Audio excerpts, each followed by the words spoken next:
अरे विजय, अरे तुम आ गई। यहाँ क्या कर रहे हैं आप? मैं तुम्हें यहाँ से किडनैप करने आया हूँ। धीरे बोलो, ये कोर्ट है, यहाँ मेरी इज्जत है। तुम्हारी इज्जत है तो क्या मेरी बेइज्जती के इश्तेहार लगे हुए? चलो चलते। अरे कहाँ? लिबर्टी सिनेमा में एक जबरदस्त कॉमेडी चल रही है, पिक्चर देखेंगे, थोड़ा हंसेंगे। चलो। देखिए, मैं इस वक्त एक जरूरी केस के सिलसिले में बहुत परेशान हूँ, मैं पिक्चर देखने नहीं चल सकती। क्यों डार्लिंग, केस हार गई? अरे ऐसे वक्त में दिमाग को आराम की जरूरत होती है। पिक्चर देखेंगे, सारी परेशानी दूर हो जाएगी। चलो चलते हैं। ओहो, आप समझते क्यों नहीं? मेरा एक एक मिनट कीमती है और केस की तैयारी भी करनी है। मैं किसी भी हालत में इस केस को जीतना चाहती हूँ। आप जाइए, मैं चलती हूँ।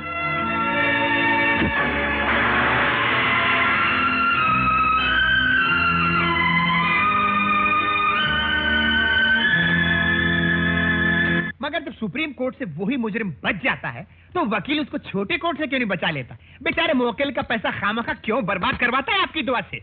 अगर छोटे कोर्ट में बचा लिया तो फिर वो वकील स्मार्ट कहां से हुआ, ये कहां से कमाएगा? अच्छा, ये बात है। मगर ये तो बड़ा जुल्म हुआ आपकी दुआ से। आओ ललिता। Hello doctor. खाना खाओ। नहीं, खाना तो मैं घर जाके खाऊंगा। अभी क्या, एक तो ये अपील, ऊपर से हाई कोर्ट से कह रहा हूँ। बैठो ना। इससे कह रहा हूँ। अच्छा, मैं समझा, मुझे बोला। अंकल अचार। दूध ना, दूध। क्या पागल हो गया है? नहीं, दूध। ये क्या है? नहीं, तो खाने का है। ये मांग रहा है। मतलब मुझे बोला दूध, अचार। खाने का? अच्छा, खाने का। मैं दूध। अच्छा नहीं, मैं दूध। अच्छा, अपील। अरे बाबा चुप करना, मुंह बंद कर, जाओ उधर। मैं बैठता हूँ। हाँ दीदी, मेडिकल एग्जामिनेशन रिपोर्ट मिले बिना जमानत पर छोड़े जाने वाले मुकदमों के बारे में आपको जानती हैं? लो, इसमें कौन सी नई बात है? अब हाल ही में एक जर्मन लड़की का केस था। प्लीज, आप चुप रहिए। मैं एक लीगल मेडिकल एक्सपर्ट से सवाल कर रही हूँ। आप अपनी टांग बीच में अड़ा रहे हैं। हर बात में राय तो इस तरह देना शुरू कर देते हैं जैसे कानून की दुनिया की पूरी खबरें ज़बानी याद करके बैठे हुए हैं। I am telling you very seriously, दोबारा मेरे कानूनी मामलों में दखल मत देना, प्लीज। हाँ बताइए।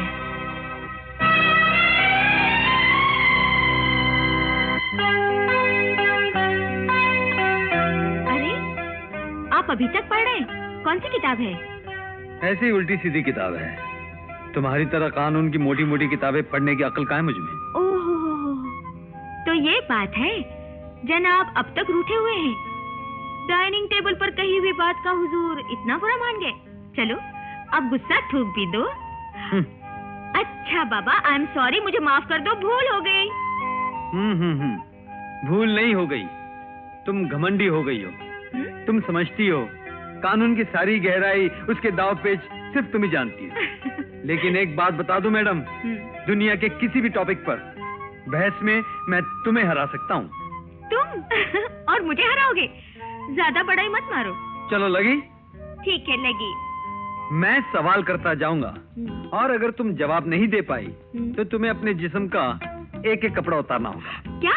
एक एक कपड़ा उतारना होगा। बोलो लगी या नहीं लगी? ठीक है, लगी। बाद में मुकरना नहीं। नहीं। चलो, पहला सवाल ये है, अगर औरत सोना चाहे तो मर्द क्या करे? ऐसे गंदे सवाल करते हुए तुम्हें शर्म नहीं आती? मैडम, सवाल गंदा नहीं है, तुम्हारे विचार गंदे हैं। जवाब ये है कि अगर औरत सोना चाहे तो मर्द को चाहिए कि बाजार जाए और सोना खरीद के उसे दे दे। नहीं, निकालती हूँ, पहले आप आंखें बंद कीजिए। हाँ करता हूँ। हो गया कि नहीं? हाँ हो गया। अच्छा, अरे वाह, गुड, वेरी गुड। तो मैं दूसरा सवाल करूं? जी। अगर कल कभी तुम देखो कि एक औरत मुझे पप्पी दे रही है तो तुम क्या करोगी? कस के चाटा मारूंगी, बेहया के दांत तोड़ दूंगी। एक तो बेचारी पप्पी दे रही, ऊपर से तुम चाटा मार के उसके दांत तोड़ोगी, क्यों? उस बेशरम को क्या हक है मेरे पति को पप्पी देने का? अरे इसमें हक की क्या बात है? अंग्रेजी में कुत्ते के बच्चे को पप्पी कहते हैं। अगर एक औरत मुझे अपना कुत्ते का बच्चा दे तो तुम उसे मारोगी, क्यों? मैं तुमसे बात नहीं करती। बात की बात बाद में, पहले नंबर 2 उतारो। अरे नंबर 2 उतारो। अच्छा देखो, मैं आंखें बंद कर रहा हूँ, आंखें खोलूं? अब तुम मुझे इसका मतलब बताओ। दर्जी की बीवी का सीना देखकर चाहता है दिल मेरा मल मल दूं। ची, आप बाहर निकले, ये बहुत वाहियात सवाल है। सवाल वाहियात नहीं है, तुम्हारा दिमाग वाहियात है। अब इसका जवाब सुनो।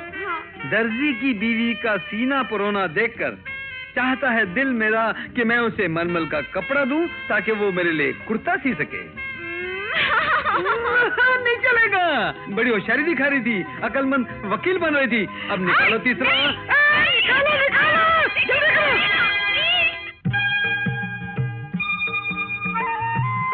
जो पार्वती की तरह सुखी रहो। पुजारी विष्णु प्रसाद जी, आज हमारी शादी की 25वीं सालगिरह है। आज ही के दिन 25 साल पहले आपके पिता पुजारी शंकर प्रसाद जी ने हम दोनों का मंगल विवाह किया था। उनके आशीर्वाद, उनकी शुभकामनाओं से हमारे ये 25 साल बहुत सुख शांति से गुजरे हैं।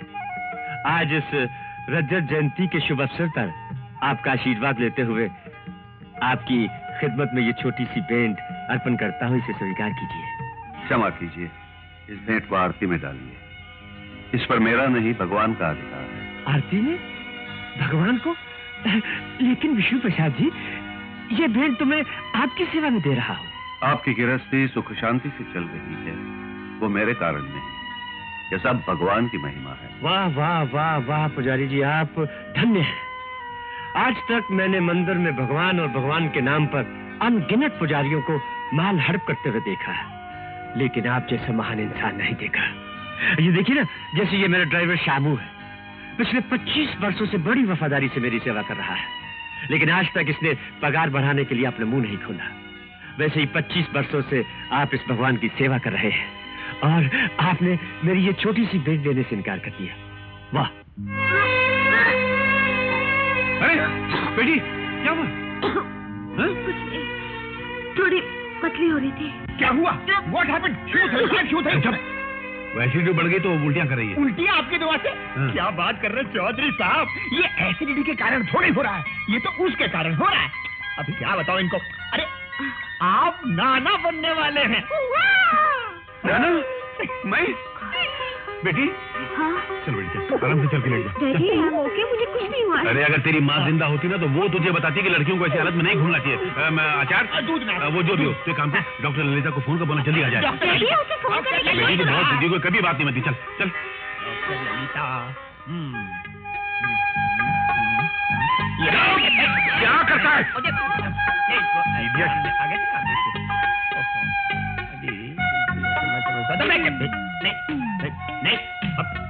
अरे तू पहले डिसाइड करे तुझे जाना कहाँ है?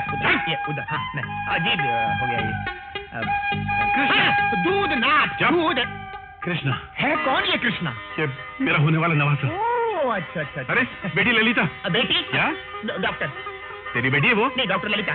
बेटी क्या है? लड़का? ये लड़की?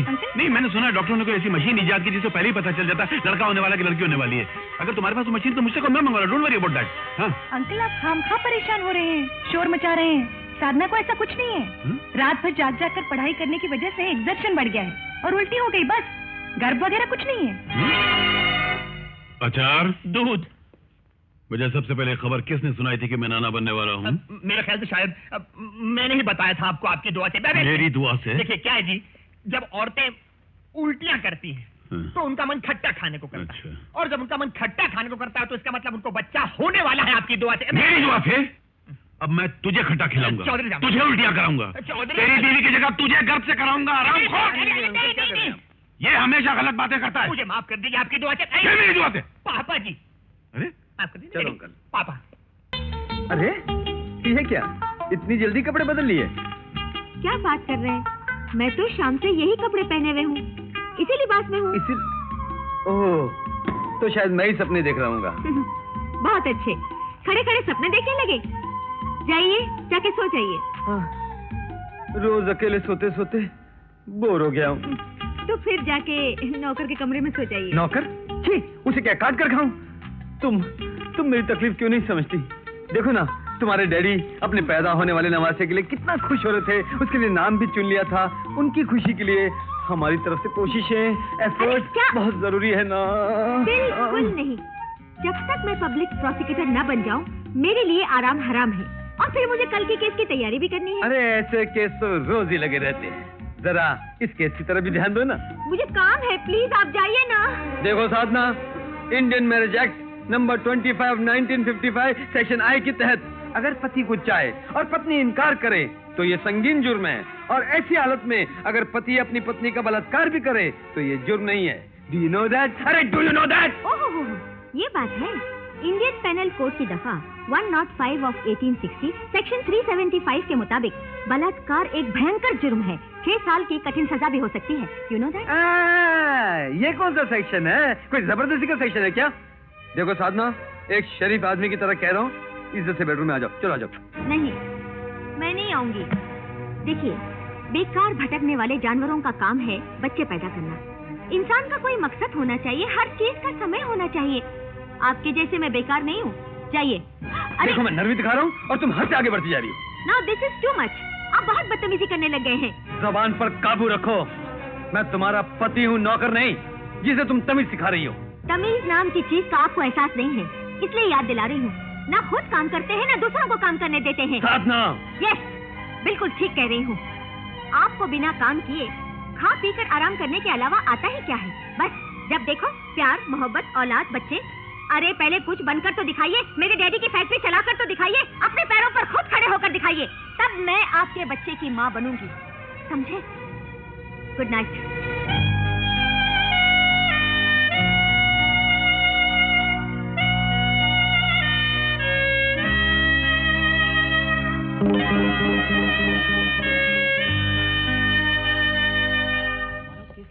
Ladies and gentlemen, there is a wonderful news for Sadhana. Sadhana को पब्लिक प्रोसिक्यूटर बना दिया गया है। अभी अभी ऑर्डर इशू हुए। Congratulations, Mrs Sadhana. मुबारक। मुबारक हो Sadhana. Thank you very much. आज का दिन मेरी जिंदगी का सबसे बड़ी खुशी का दिन है।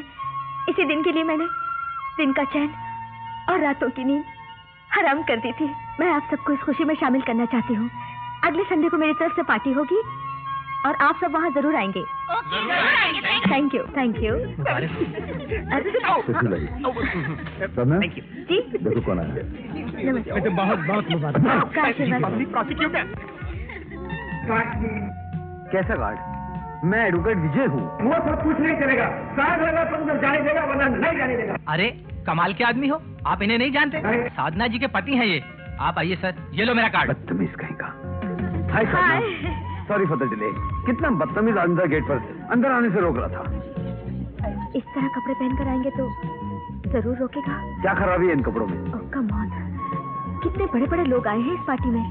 आपको यहाँ सूट पहनकर आना चाहिए था। किस तरह परिचय कराऊंगी आपका इन लोगों से? हस्बैंड कहकर? हस्बैंड? ओह, हमारे वो कानून पढ़कर घर में बुद्ध का अवतार बनकर बैठे हैं। उस पर पार्टी में सूट पहनना भी नहीं आता। इस तरह कहूँ लोगों से? Don't argue with me. Hello, excuse me. करना बेटी। नमस्ते अंकल। Thank you. आइए अंकल। आदाबर से अमृतलाल जी।